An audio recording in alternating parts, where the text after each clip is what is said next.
پر غلام مصطفیٰ ظہیر امن پوری صاحب انہوں نے غصے میں آ کر یہ کومنٹس کیے ہیں، نحمدہ ونصلی علی رسولہ الکریم، اما بعد فاعوذ باللہ من الشیطان الرجیم، بسم اللہ الرحمن الرحیم۔ قال النبی صلی اللہ علیہ وسلم العلماء ورثۃ الانبیاء۔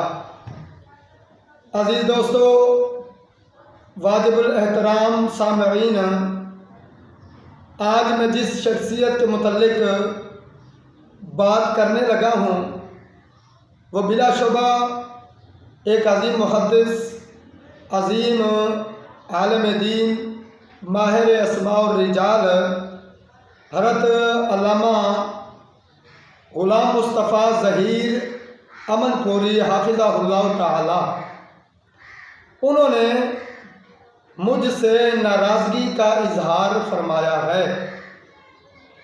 اصل میں ہوا یہ کہ جس وقت غلام مصطفیٰ ظہیر امن پوری اور حافظ عمر صدیق صاحبان ان کا آپس میں مناظرہ بلکہ مجادلہ ہوا تو وہاں جو بد تہذیبی ہوئی دو طرفہ، ایک امن پوری صاحب کی طرف سے، دوسرا حافظ صاحب کی طرف سے، دونوں طرف سے ذرا اشتعال انگیزی، تشدد، فتویٰ سازی ہوئی۔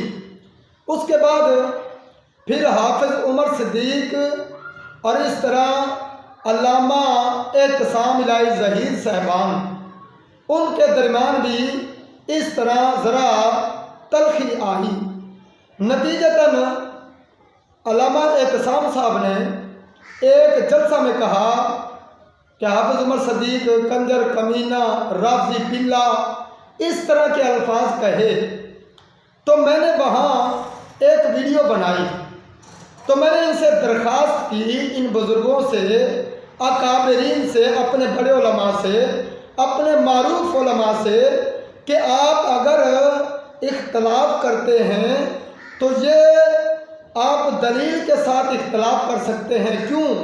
آپ علماء انبیاء کے وارث ہیں، اور انبیاء میں سب سے پہلا وصف جو تھا وہ اخلاق کا تھا۔ نبی کریم صلی اللہ علیہ وسلم ان کے متعلق اللہ نے فرمایا وَإِنَّكَ لَعَلَىٰ خُلُقٍ عَظِيمٍ کہ آپ صلی اللہ علیہ وسلم بہترین اخلاق والے تھے۔ آپ صلی اللہ علیہ وسلم بطور معلم کس انداز میں لوگوں کو سمجھایا کرتے، آپ دیکھیں ایک روایت مسلم شریف میں موجود ہے، ایک آدمی دیہاتی بدو مسجد نبوی میں آتا ہے، وہ قضائے حاجت کرتا ہے، صحابہ اسے مارنے کے لیے دوڑتے ہیں تو نبی کریم صلی اللہ علیہ وسلم نے روک دیا، پھر اس کو پیار سے سمجھایا کہ یہ عبادت گاہیں ہیں، اللہ کا گھر ہے، ان مسجدوں میں قضائے حاجت نہیں کی جاتی۔ اس انداز میں اس کو سمجھایا تو وہ خوش ہو کر کہنے لگا اللہ مجھ پر رحم کر اور نبی صلی اللہ علیہ وسلم پر رحم کر۔ اسی طرح ایک آدمی نبی صلی اللہ علیہ وسلم سے زنا کی اجازت طلب کرتا ہے، صحابہ نے اس کو ڈانٹا مگر نبی صلی اللہ علیہ وسلم نے فرمایا اس کو میرے قریب آنے دو۔ اس کو قریب بٹھایا، سمجھایا کہ بتاؤ کیا تو پسند کرتا ہے تیری بیٹی کے ساتھ یہ ہو، تیری بہن کے ساتھ یہ ہو، تیری پھپھو کے ساتھ یہ ہو، تیری ماں کے ساتھ یہ ہو؟ وہ کہنے لگا نہیں۔ تو آپ صلی اللہ علیہ وسلم نے فرمایا کہ اسی طرح دوسرے بھی پسند نہیں فرماتے، پھر وہی اس کے لیے دعا فرمائی کہ اللہ اس کو عزت و حیا والا، شرم و حیا والا، پاک دامن بنا دے۔ صحابہ فرماتے ہیں پھر اس کا انداز، اس کا نتیجہ، اس کا جو رزلٹ نکلا وہ یہ نکلا، وہ بازاروں میں اس طرح چلتا تھا کہ جس طرح سروں پر پرندے بیٹھے ہوں، یعنی معلم کا انداز اس طرح ہونا چاہیے۔ مگر وہاں جوتوں میں دال بٹی۔